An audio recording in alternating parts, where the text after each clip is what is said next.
Oh,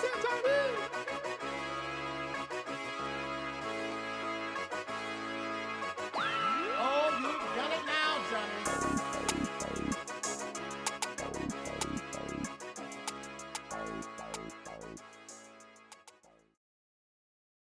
Welcome to the breakdown with Jay and Nell, where we'll discuss all of your NFL and NBA news. Tap in if you want to get to the breakdown. Welcome to the breakdown with Jay and Nell. I'm Jay, And I'm L. and today, you guys, we're gonna talk to you guys about the UFL. Ooh, UFL. We're gonna talk about some NBA games that we watched, Oh, yeah, and we're gonna talk about Deion Sanders' comment on his son. exactly. It needs to be addressed. All right, so we're gonna kick it off with UFL. L, go ahead and kick us off, bro. Well, with the UFL, I believe that's going to be a great thing.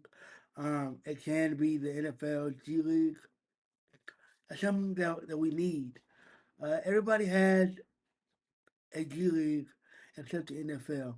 And I understand why, but you need that. It'll help out. You need that. You definitely need that. And it just gives everybody a opportunity. Yeah, I agree.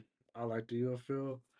By the way, if you guys don't know, but the UFL and the USFL both merged together to become the UFL. At first, it was the XFL and the USFL, but they merged together this season to form one spring league, which I think is a great idea, very smart, and can't wait to see how this season goes. I know the Renegades, they won last year. They won the championship.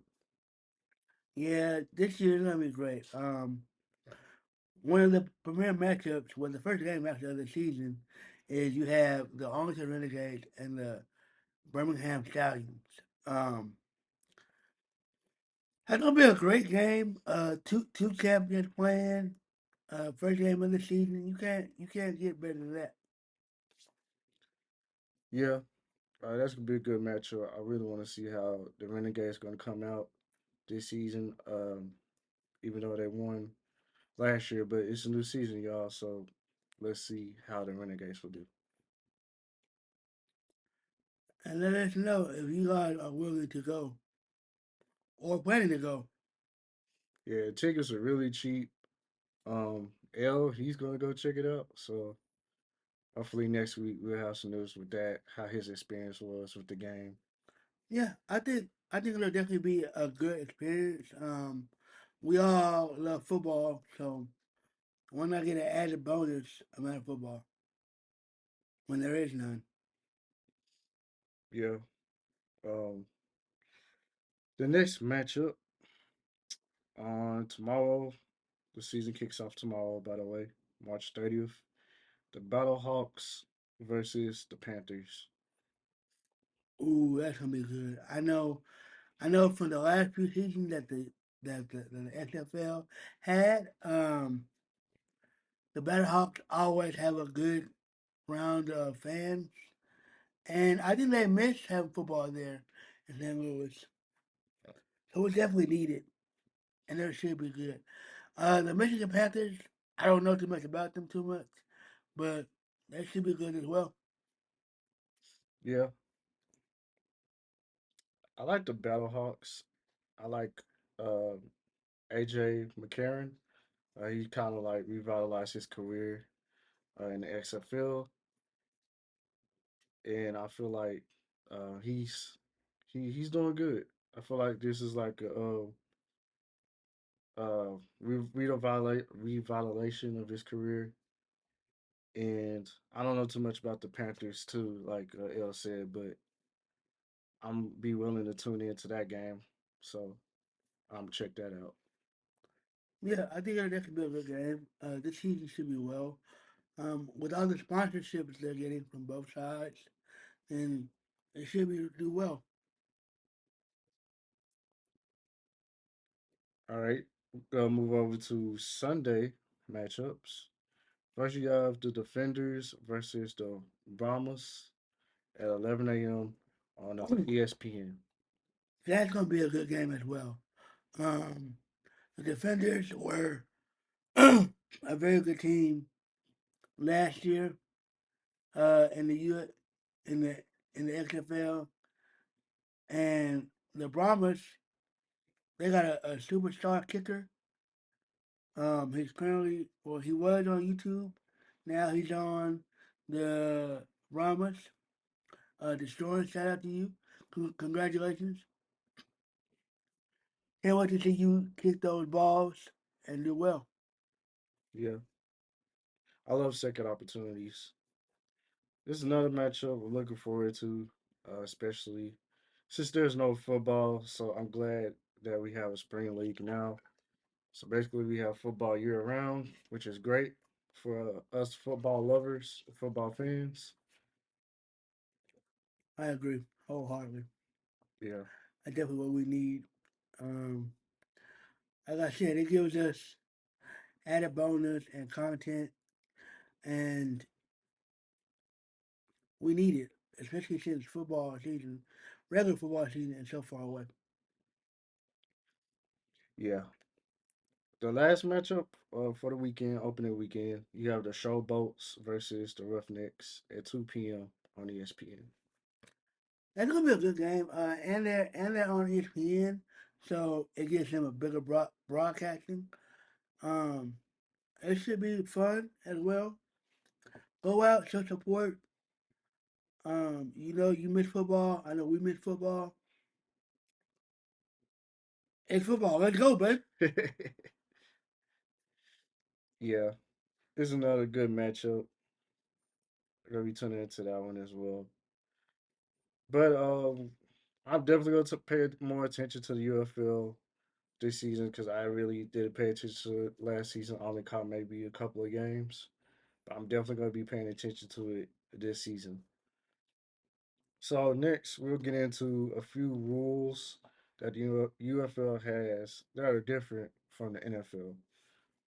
One of the rules that I noticed was the kickoff rule, where you start at the 20th, 20 yard line, 25, excuse me, 25-yard line, and both, both teams are set up where you can't touch the ball until the opposing team has it and starts running. And I think it allows them to be less impactful hits. Um, Obviously, in football, so you got the chances of getting injured, but it's less injuries that have been sustained, I believe. Yeah, I agree. I like the kickoff rule. By the way, it gives the receiving team a better chance of returning. And I like splash plays, whether it's in the NFL, it doesn't matter, like college, whatever. I like splash plays in football. So for this is like an opportunity to um, provide more splash plays. I'm looking forward to that.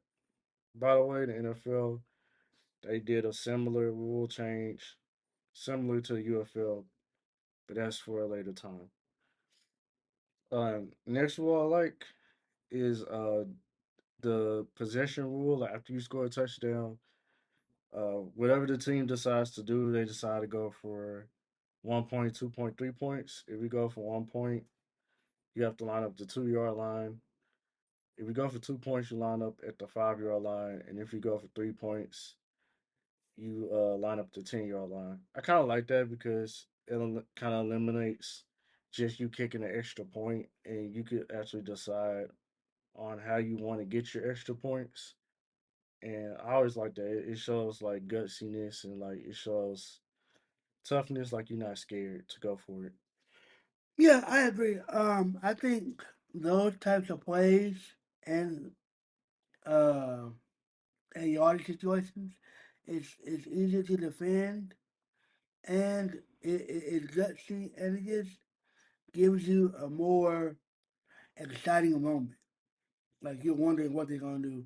If they down by three, are they gonna go for three? if they're down by one or they're gonna go for two to win. It gives you a better perspective. Of course. Well, the last rule we're going to talk about here is the touchback rule. I paraphrased this. I did go word for word, but if you want the full description, I'll leave the link in our description box of these rules, so y'all could go back and check out the rules for yourself. But the touchback rule, the ball will be placed on the 20-yard line when you receive a touchback. So basically, it's pretty standard. Nothing really changed. There's a few more other details in play here, but I don't want to bore y'all with all the rule changes. So I'm gonna I'm gonna leave the article for y'all in our description box for this video so y'all can check it out. As for the touchback rule, uh, as my boy Jay pointed on it, it's kind of the same as any other touchback rule. It's going to the 20. So once you see one touchback rule, you see them all. You know what? Yeah, but definitely exciting. I like some of these rules, especially like the replay rules. They go back to replay like every touchdown. I think every penalty. So that's something that the NFL that they should definitely look at.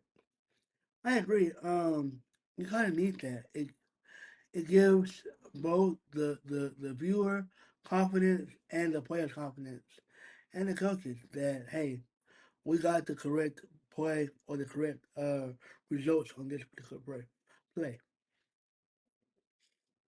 All right, we're gonna shift over to the NBA now. El, you can go ahead and talk about the NBA game that you reviewed that you watched.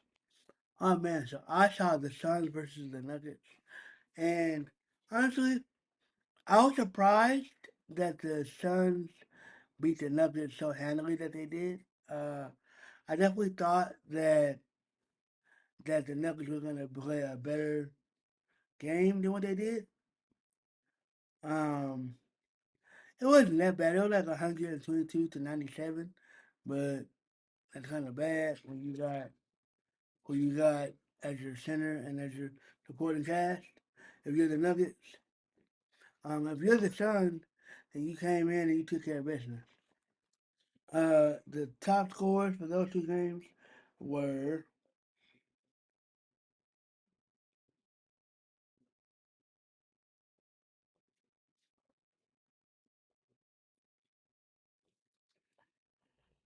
Kevin Durant with 30 and Nikola Jokic with 24. So it seemed like KD he went in, he did his business, he handled up. You said it was a you said it was a pretty bad loss for the Nuggets. That's a 30-point loss. That's bad. Okay. Listen, I tried to give them some type of leadway. Okay, I didn't want to make it sound too bad. I wanted them to sound a little bit good. That sounded really bad though when you put it that way. I appreciate you trying to show love, but 30-point loss that's bad. I could have stayed it down by like 10 or 15. They lost by 10 or 15. Yeah, yeah, you're right. All right, game. All right, y'all. The game that I reviewed the Pelicans and the Bucks. That Ooh, was a good game. Pelicans won 107 to 100. oh, that was a really close game. Very close. I think Uh, it was was two threes and and a a free throw, yeah, or two threes and then a dunk, or or or or three threes, and they would have won the game, yeah, or a 4 point play. yeah. But they couldn't get their shots down when it mattered the most towards the end. So that always hurts. But your top scores from that game, Zion, he had 28. Ooh, Zion has been doing really well. Like with everything he's had going on this past season and last season, with his weight and everything, he's really coming into his own. Yeah, it seems like he's finally healthy, like about time. Like he's finally healthy. CJ McCollum, he had 25 points. He's just gonna do what he's just gonna do. I mean, you knew that when he was in Portland. He was a certified baller. Yeah, I like CJ McCollum. Another thing I pulled away from that game, the Pelicans, they shot 79% on their free throw attempts. That's good. That's great. They made their free throws when they counted. Another takeaway, the Bucks, they have 14 turnovers. You God, dog. you're That's a not gonna lot. win. You're not gonna win the game that way. No, even if you start off with a head start, you're not gonna. Mm-mm. Transition points gonna come. They go from threes to dunks to layups. Yeah, the Pelicans, they only had 6 turnovers, so they took care of the ball. Uh, what attributed to those turnovers for the Bucks, the Pelicans, they got 11 steals off of them. So that's points there that Pelicans stole the ball. The Bucks, they couldn't take care of the ball, throwing the ball away. But I feel like the Bucks, they need to get better defensively. I think that's their biggest issue, and they have to get better production from their role players like Chris Middleton and them. Dame, he's been good. He's been balling. Giannis is Giannis. He'll be Giannis, but they need more help from their supporting cast. I agree. You always want to have support for your supporting cast because they help you win or lose the game. Um, they're there for a reason. So if you're gonna be out there on the floor, get some buckets, please. Get a rebound, something. Yeah, that was a great game. I hope you guys enjoyed those 2 games if y'all watched them. If not, I hope y'all enjoyed the highlights of those games. But we're gonna shift over to some news, some sports drama. Unique news. Yes, very unique. So I know it's been hot in the news right now, but Dion's comments about his son, about his draft status and what the draft looks like for him in the future, he said some things that give us some cause for pause. Like, is some things that you shouldn't say. You shouldn't give anybody bulletin board material. But do you know what Dion said? You know what I'm referring to? Yeah, you know what when he said when he was like he's gonna dictate where his sons go and where that his son would be number two would have been the number two pick in the draft if he came out this year. Um, and in my opinion, that's unnecessary. You already giving teams information to look into your son when that's not needed. Let him play. You knew as well as anyone knows that you don't get to pick where you go to. Granted, you had a unique scenario where you didn't go to the Detroit Lions. You went to the Falcons, and you did your thing with the Falcons. But it's a different time frame now. Um, let him play. His work ethic and his play is going to determine everything. Same with Travis Hunter. Yeah, I agree with you. I think this could potentially hurt his son's draft stock. And it's crazy because sometimes these prospects that are coming out in the draft, most of the time, their draft stock is hurt by something that doesn't have nothing to do with football. Like, it doesn't have to do with their ability to play football. It doesn't have anything to do with them showcasing their skills. But sometimes certain comments and actions done by others or that individual themselves, it hurts them. So I feel like it's gonna hurt um, Sanders when he goes into the draft, and he's gonna have to answer to some people if he hasn't responded already. But he needs to answer to some people because I'm pretty sure when he does his interviews, we start preparing for the draft. He's doing his get ready for the combine or his pro day, or when teams visit. Well, when he visits teams and they ask him certain questions, I'm pretty sure that this comment is gonna come up. It's gonna resurface. So I think that's a consequence that that lies with that statement. Like that's one of the many consequences that is gonna hurt him come draft time. Yeah, I agree wholeheartedly. Like when it comes down to it, his draft stock is not gonna fall tremendously, but it's gonna raise a lot of eyebrows. He had a lot of pressure on him with being who his dad is. That's pressure enough. Yeah, it's like weight carrying the Sanders name. And he's got to be able to hold on to that. He's got to be able to maneuver through that, through all the fame and all of that stuff, and all the cameras. The camera's gonna be on him because he's Deion Sanders' son, so that's a given. So he has to look out for stuff like that. But speaking of parents, who you feel like is who do you feel like which actions do you feel like were were worse? LeVar Ball's actions or Deion Sanders? And mother had to say this both. The only difference is that Dion has a lot more weight to his name and a lot more prestige. Whereas LeVar, you can kind of brush him off.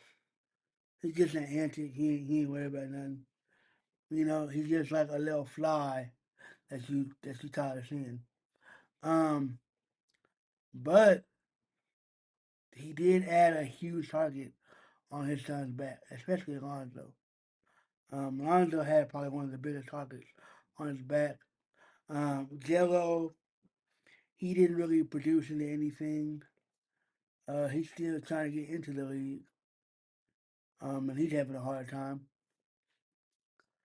Melo is doing great. He's balling his behind off, but it's still added pressure on him or on them actually. Yeah, I have to go with Lamar. I mean LeVar as well. Like he was more so the parent. Like, have you heard the term helicopter parent? I have not, but what is that? Basically, like hovering over their child, like not like giving them any space. Like, Oh, okay. yeah, Overbearing. yeah, overbearing. Okay. Yeah, he's a helicopter parent, and I feel like he was trying to live. Vicariously through his kids. Yeah, he was trying to live through his kids. Like I feel like he had dreams of going to the NBA. You know, the dreams didn't happen, but his sons ended up going to the NBA. So he's just trying to feed Reaping off the of that. benefits. And as far as Dion, I feel like Dion, he's a great parent. I think he's a great father figure. Like he's a great figure, like public figure. Like he inspires, motivates the young men in our community. And I feel like what he said, I mean, he didn't really have to say it. He could have kept it to himself, really.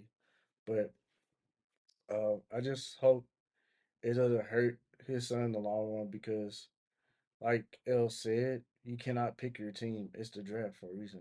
Like wherever you land, that's where you land until your rookie contract ends and you become a free agent. Then you could go where you want to go. But I feel like the comment should have been said. But I feel like LeVar Ball's and the Ball Suns situation is a lot worse than this situation.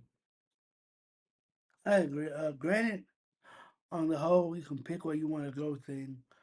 I think the most case that we saw was, or the recent case we saw was the Eli Manning trade when he wanted to go, when San Diego drafted him, but he didn't want to go there.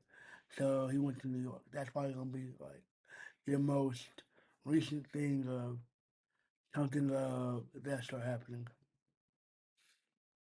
Yeah, like El said, that's like the closest thing you're gonna get.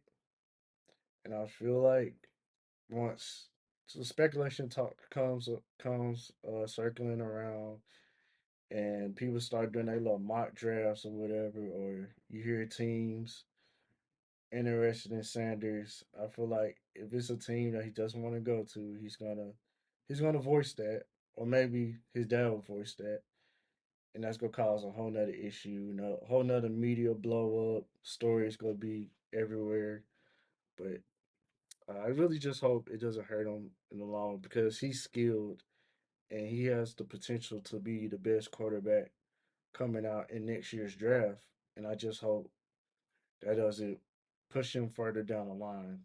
I hope he's able to stay within that top five range. Or if he's not the number one, but I hope he stays in the top five range. I agree wholeheartedly. It definitely would be a great thing to see and witness. Yep. Was there anything else you wanted to? Oh, I have something funny that I will post online for you all. Eli Manning had responded to Dion, but I'm gonna post it um on our social medias for y'all so y'all can check that out. And we thank you for that because we be needing it. Um, he said, is there anything I want to speak on? No, I just want to say thank you for continuing to support us. We love y'all. Thank you for subscribing and keep helping us get to where we're trying to go. We appreciate you. We're not just a regular sports podcast. We're family, and we love y'all. Yeah, we appreciate y'all. Continue to like and subscribe. Make sure y'all like and subscribe at the end of this video. We're getting our subscribers up, y'all. We at 91. I like Let's go. I like for us to get to 100 before the month is over, but we have 2 days left in the month. I don't know if we're gonna make that happen, but hopefully y'all can make that happen for us. But continue to support us. Follow us on all our social media accounts. If you guys want to join us on the show, hit us up. Y'all could be a guest on the show. Come chop it up with your boys. Yes, sir. Y'all be safe. Y'all have a blessed one. We'll see y'all in the next one.